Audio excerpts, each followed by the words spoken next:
Sabe quando uma crítica ou até a falta de um elogio parece que tem o poder de estragar o nosso dia? Pois é, isso é super comum.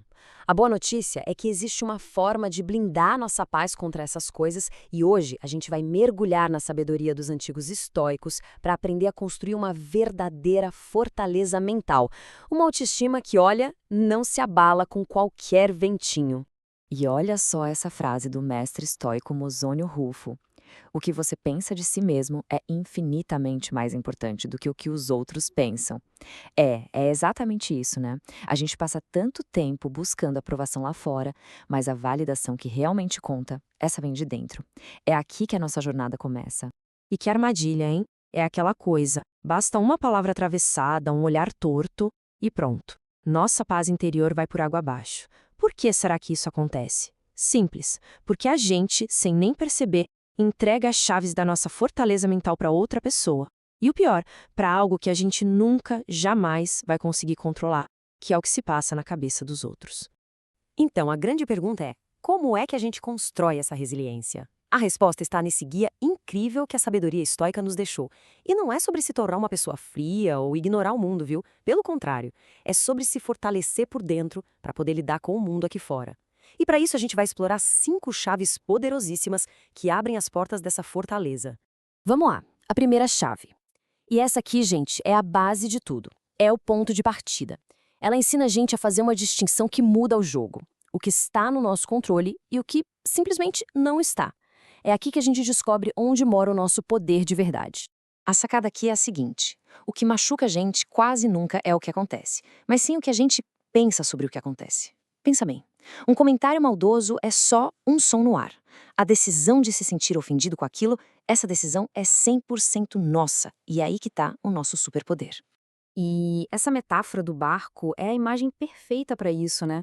A gente não tem como parar o vento de soprar. Não dá para controlar as tempestades da vida, as opiniões dos outros, mas o leme do nosso barco, as nossas reações, a esse sim está sempre na nossa mão. A verdadeira liberdade mora aí. E Epiteto, que era um cara que entendia de falta de controle, ele foi escravo, né? Resumiu tudo com essa frase. E atenção, isso não é ser passivo, não é aceitar tudo de cabeça baixa, de jeito nenhum. É uma sabedoria muito mais profunda. É sobre aprender a dançar conforme a música da realidade, em vez de ficar brigando com o ritmo dela o tempo todo. Ok, vamos para a segunda chave. E essa aqui é uma ferramenta fantástica para a gente se proteger da negatividade que vem dos outros. É sobre mudar o nosso olhar e tentar entender por que, afinal, as pessoas fazem o que fazem. A ideia é praticar o que a gente poderia chamar de compaixão racional. E, de novo, não é passar a mão na cabeça de quem age mal, ok? É entender a origem daquela atitude. Na maioria das vezes, uma palavra dura é só um reflexo da dor, do medo ou da ignorância da outra pessoa. Não é um julgamento sobre o nosso valor. Quando a gente entende isso, o veneno do outro não nos atinge, não vira o nosso fardo. Essa analogia do lago é fantástica. Pensa num lago calmo.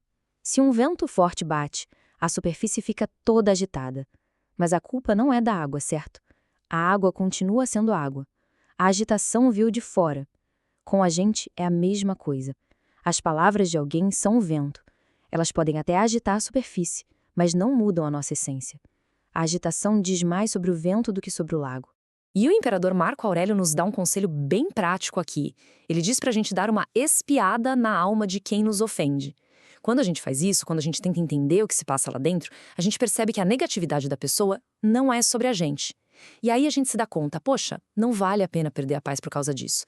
Chegamos na terceira chave. E agora a gente vai direto no coração da filosofia estoica. A pergunta é: onde está o nosso verdadeiro valor? De onde ele vem? Será que vem dos aplausos, do dinheiro, do status? Para os estoicos, a resposta é um sonoro não. O valor real está em outro lugar. O valor real está aqui, nessas 4 virtudes: sabedoria, justiça, coragem e moderação. É isso. Para os estoicos, é o nosso caráter que nos define. E quando a gente baseia o nosso valor nisso, a gente constrói uma autoestima que simplesmente não pode ser tirada por ninguém. E essa imagem da casa é simplesmente perfeita. Tentar construir nosso valor na aprovação dos outros é como construir uma casa na areia da praia. Vem uma onda de crítica e leva tudo. Agora, construir o valor no nosso próprio caráter, isso é construir sobre a rocha. Pode vir a tempestade que for, a casa não cai. A quarta chave é sobre um caminho. O caminho para a gente se tornar a nossa própria fonte de alegria, de paz, de contentamento. A ideia é chegar num ponto em que a aprovação dos outros seja bem-vinda, claro, mas como um bônus e não como o ar que a gente precisa para respirar. E é muito importante entender isso. A autossuficiência emocional não tem nada a ver com ser uma pessoa isolada, fria ou que não precisa de ninguém. Não é isso. É sobre ter uma base interna tão sólida, tão segura, que o carinho e o reconhecimento que vem de fora são a cereja do bolo, e não o bolo inteiro. Pensa numa árvore bem grande com raízes fundas. Ela não fica desesperada se um dia não faz sol. Ela não morre se vem uma chuva forte. Por quê? Porque ela tira seu sustento de dentro, lá do fundo da terra. Ser autossuficiente emocionalmente é isso, é ter raízes profundas no nosso próprio ser, na nossa integridade. E chegamos à quinta e última chave, e essa aqui, pessoal, costuma gerar muita confusão. A palavra indiferença assusta, né? Soa como apatia, como frieza, mas no estoicismo é algo bem diferente. Na verdade, é uma das ferramentas mais libertadoras que existem. A chave para entender a indiferença estoica está nesta distinção aqui.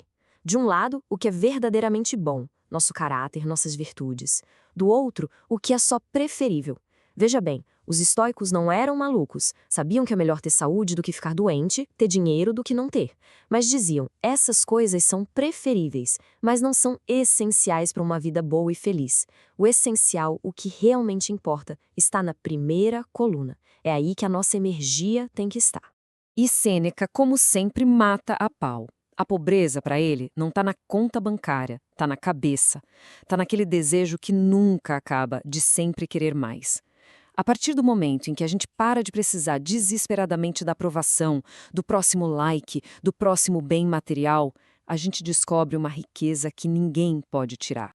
Muito bem, a gente viu as 5 chaves. Agora, vamos juntar tudo. Vamos ver como essas peças do quebra-cabeça se encaixam para forjar de verdade essa nossa fortaleza.